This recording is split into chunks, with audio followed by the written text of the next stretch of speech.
Hi everyone, please ignore the tea stain, or coffee stain should I say. Right, I've been asked to show you how I do this doll, this rag doll. So I've already cut the pieces out, but I'm using cotton, and I did say I was going to do this one a little bit darker. Now I've got these templates, and I just got this off the internet, just to give me an average size doll. And all I did, I'll put it on the hand one, is to pop it on there and then drew like ½ an inch all the way around so that I got a decent sized doll, because that would be too thin. So I've done that with the hands, and you cut 4 pieces out, and if you fold your material with it being cotton, you can cut all 4 together, so it's fine. Same with the leg. Okay, so that's that. And then with the torso, just cut it out like that, allowing not so much around the head as what I have for the body, because I don't want it to have a big head.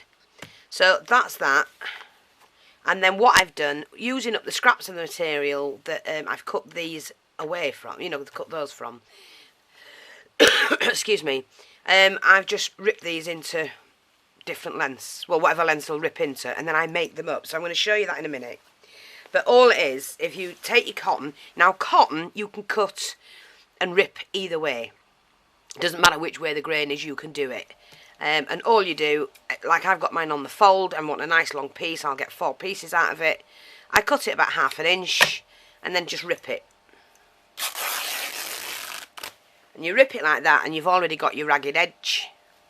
I just then, because it's on a fold where I've cut it, pop the scissors in, cut that, roughly measure it out and do that.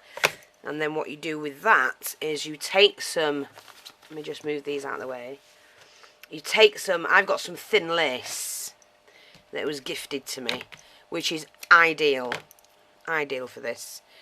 And like I said, I'm only using 4 strands. Take your lace, wrap it round. I do it twice for security.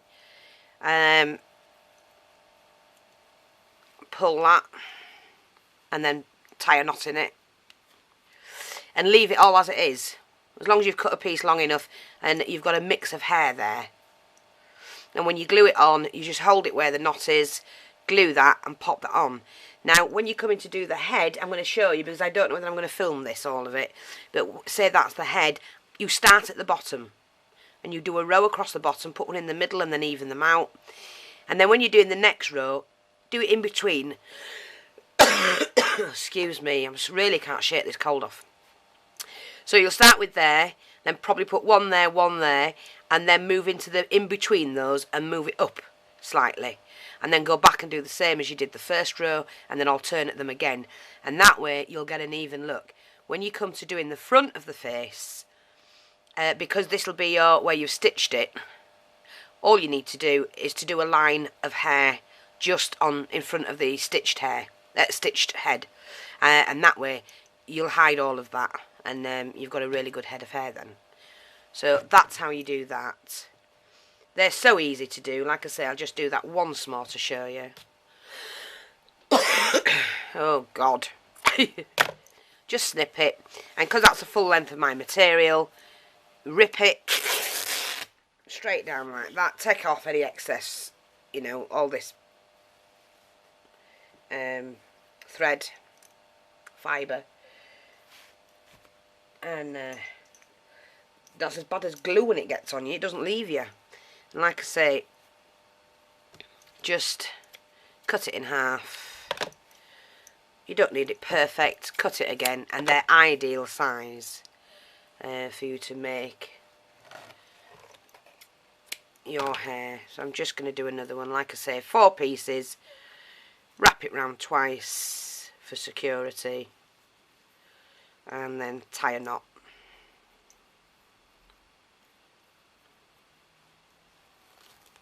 Like that. And a knot again. And there's your batch of hair to put on your doll. Because they don't have to be even, that's the point. We don't want them even. So I've now cut everything that I need. I'm just attaching the legs. Now what I've done with this one, I've actually attached the arms, and I'm going to do the legs now. For those of you that don't know, I'm doing it with a back stitch, and the reason I'm doing that because it actually is more supportive and is less likely to come undone. So what I've done, I've started off, I've done like a running stitch, and then you go back, it's called a back stitch, and you go back into itself and then through like that. So I hope you can see this. Might be better if I do it this way. So there, I've done one stitch, I go back into the stitch I've just done and bring it out on the opposite side. For those of you that I hope that's not too close. Back into yourself, into the stitch, and then bring it up the other opposite side of the thread. And it's just a little bit stronger stitching than doing an ordinary running stitch. Again, back into the your stitch you've just done, and back out the other side. Like that. I'm just getting to the end. And I'm only doing small stitches so that it is really tight and will hold.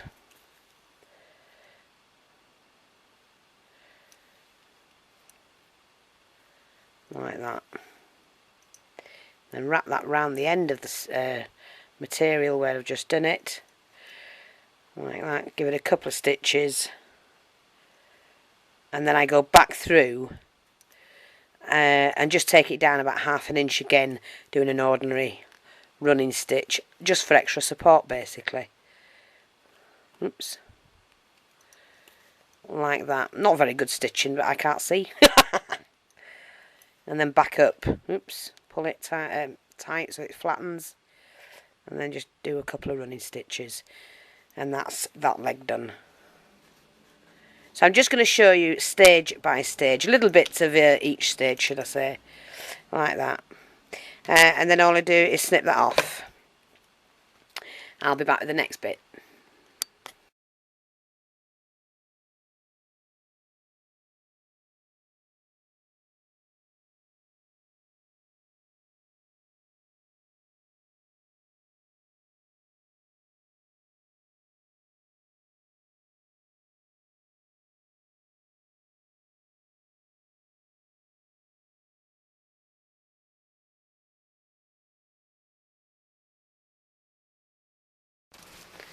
Now, as you can see, with the first doll that I did, I actually stitched the two front and back arm together and then padded it, then the legs, and then I attached it to the torso. But this time round I'm not going to do that because it was a little bit fiddly, and I'm thinking, no, you can do it better than that.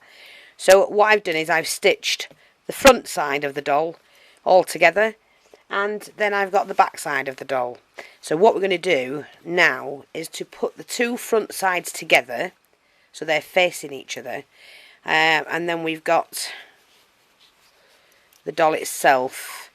And what I'm going to do is I'm going to start on this arm and go all the way around the legs, and then when I get to here, then I'm going to stuff the doll and then stitch the head.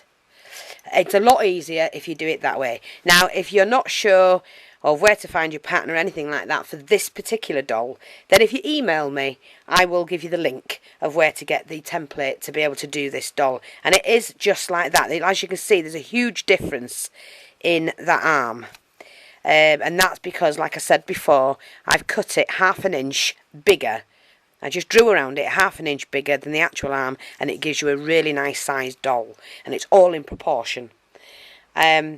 So I'm just going to stitch this, and then I'll come back and show you that. And then we'll stuff it. And I'll see you in a bit. Take care.